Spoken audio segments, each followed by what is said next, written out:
So what do you do when they cut off the water? Do you just sit and complain about it like a punk? Or do you hit the well? Shoot. I know what I do.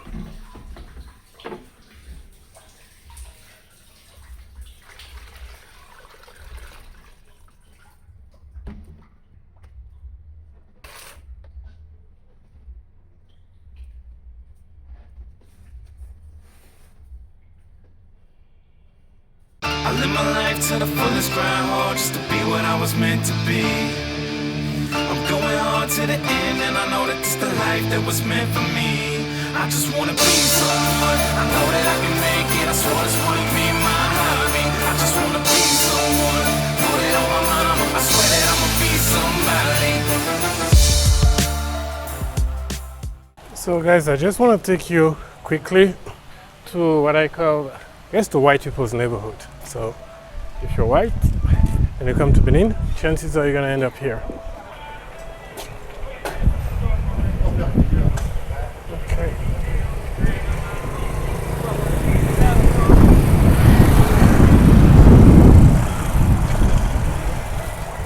Yeah, it's also very residential.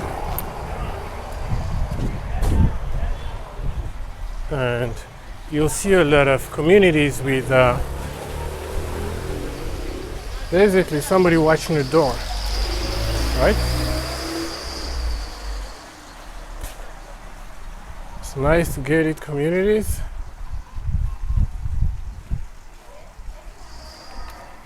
Nice houses. And yeah, you'll see some people, the watchman sitting at the door, basically making sure that nobody comes in and steal something, right? Because this is a concentration of wealth. And some beautiful villas. So yeah, basically this is one of the nice spots in the city. Very quiet, very cozy. Lots of nice trees, beautiful flowers. Everything is taken care of. So yeah, this is where you want to be, basically. This is where you want to be, basically. Yeah, so these guys there chilling or watching the houses. So it's essentially it's like it's a security group who's specifically hired to watch. Specifically hired to watch the houses. And these houses look nice. Yeah. Oh my god. I need to walk a little faster so you guys can see a little bit of the houses. Lots of nice houses over here.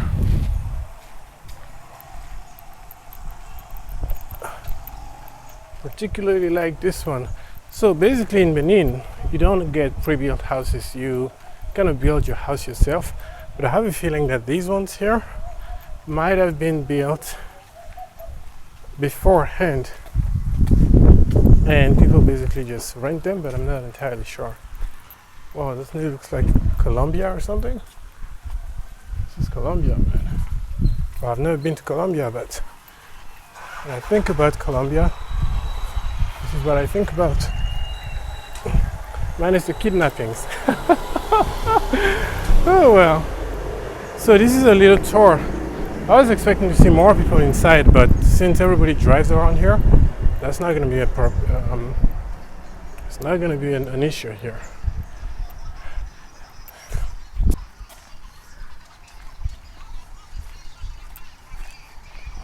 So you have your watchman sitting there just watching.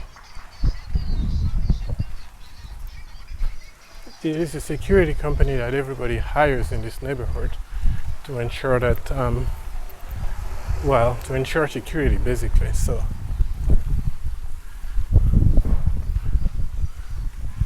And it's funny that I'm not seeing anybody. I'm assuming everybody's still at work because it's just 4 p.m. So potentially if I came back around 6, you'd see a whole lot of people. I'm just going back home. Also school kids, I suppose. There's a big French school right around this neighborhood. I might walk there or maybe not, because it's kids, right? You don't want to be shooting kids. It's a little bit weird. But so yeah, so this is the place. Just walking around, just looking at people, looking at the nice villas, and just enjoying the view.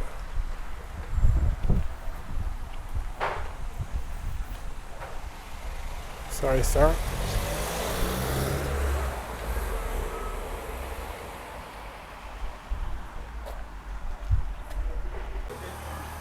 Whoa, it's hot, guys. Yeah, so the reason why you have such a great concentration of white people, or I guess generally speaking foreigners in these neighborhoods, is because they're right next to the airport. So the notion is, and I believe it might be the same notion in everywhere in Africa for foreigners and people from European origins, is that they're generally situated close to the airport, just so that if there is an unrest or if there is any kind of civil war or issues in the city, such as what happened in Ivory Coast a few years ago or what's happening in Mali right now, well, it's easy to evacuate them. You don't need to go and get them from deep inside the city. You can just get the foreigners from next to the airport. It's a 5-minute trip, and then they're gone, right? So I believe that's the reason why. Yep, it's a beautiful neighborhood.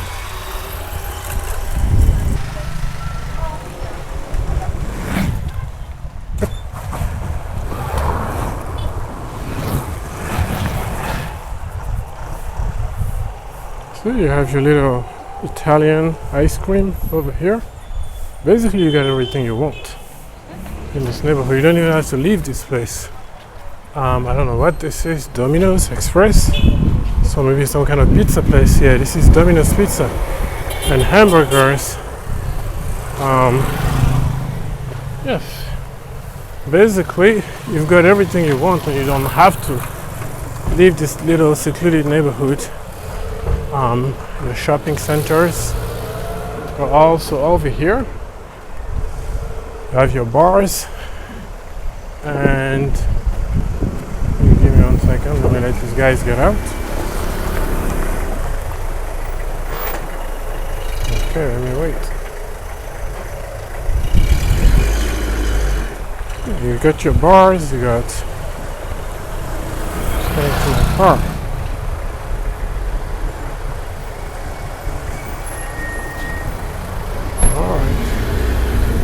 And it's a wrap.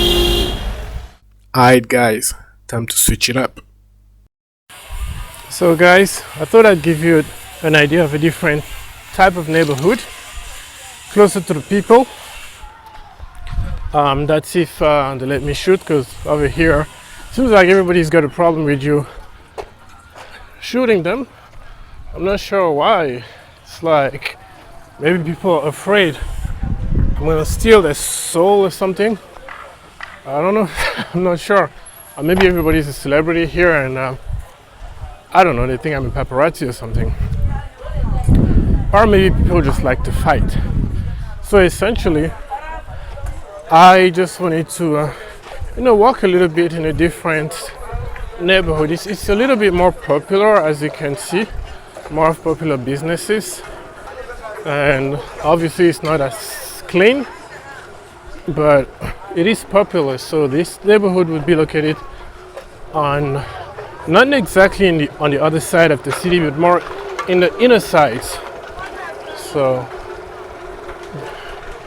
this is, as far as I'm concerned, the real Benin. And yeah, I'm trying to do a good job with this. The real Benin. Because you have There's kids here learning a craft. This is very typical of what we see over here. And I think I just walked by a mosque. Yeah, that's a mosque right there. And you can see the people. Oops, sorry. You can see the people. I plan to walk in the other direction, but yeah, I guess I could turn around later. So this is a tailor, basically, just doing their thing. And yeah, you have, oh shoot, I need to get off the road before somebody hits me.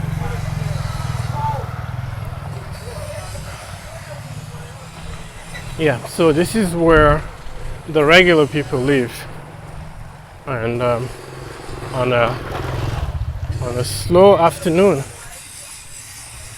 I'm trying to be cognizant again of people not necessarily wanting to be in my camera.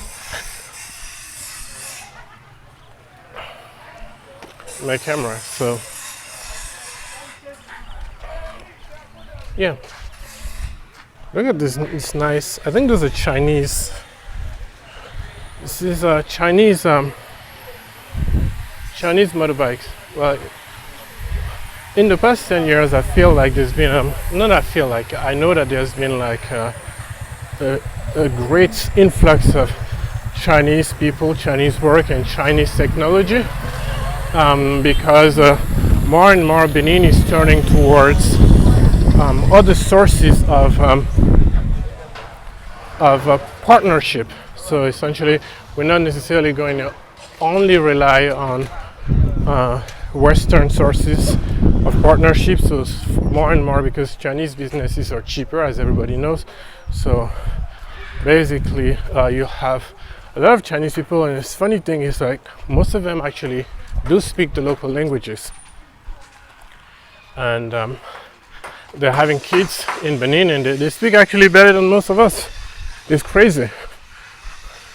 So you would walk into a Chinese store and then just meet this Chinese guy speaking Fong or Gung or whatever language they speak locally. It's quite impressive. Yeah. Shoot. It's hard to walk straight over here because, well, the road is not done, right? So let me turn my camera around. I'm just trying to shoot myself walking through. This is pretty quiet. It's pretty quiet because it's that time of the day where everybody is kind of chilling, because it's been really hot all day, and now suddenly it's time to get back to work, and people are getting back slowly, one step at a time. I gotta be very careful where I put my feet here because there's a lot of water on the floor. So essentially, the idea is that these popular neighborhoods are essentially dirt road, right? A trail of dirt road stuck in between two main roads, and so right now I'm walking towards one of the main roads.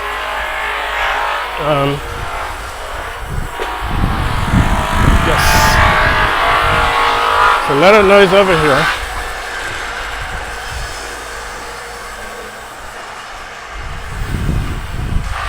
I'm just gonna walk around a little bit, and as you'll see, I'm slowly reaching the main road. So you can see that the main artery is here. It's cobblestones here. Sometimes you have regular, I don't know what you call it, like tarmac, whatever you call it. I'm not actually sure, but generally speaking, they have cobblestones because it's easier to set down, one, but it's also easier to maintain. So if a little piece of it is broken, you just replace that piece instead of having to break the whole road and fix it. And so back here on what is considered to be a main road, let me make sure I'm walking in the right direction. Yes, I am.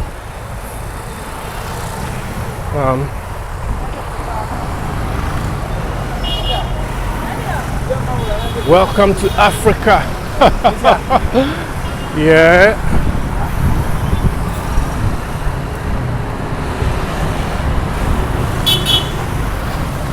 And I believe I'm parked somewhere here. So this was the tour. This was the tour, my people. Oh no, I'm not here. Well, I guess I've lost my car.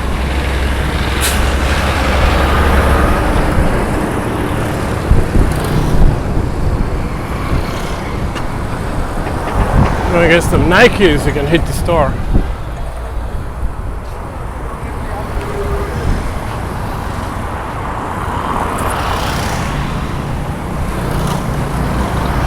Yes, this is what I was talking about, this little, I don't know if it's a motorbike or if it's a car or what it is, but essentially these are the new means of transportation.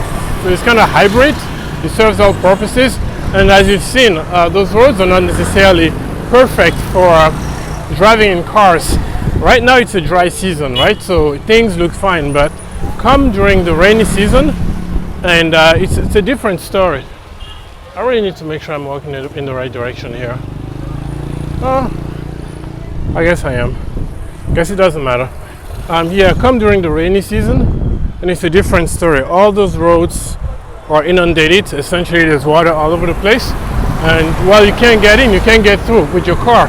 So if you have a little motorbike, which justifies the amount of motorbikes that you're seeing.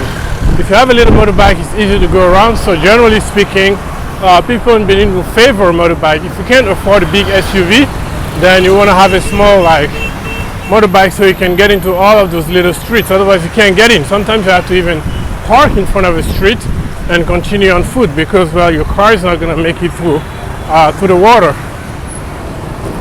Yeah, I'm reaching the school. So this is it. That's a little tour of a different type of neighborhood.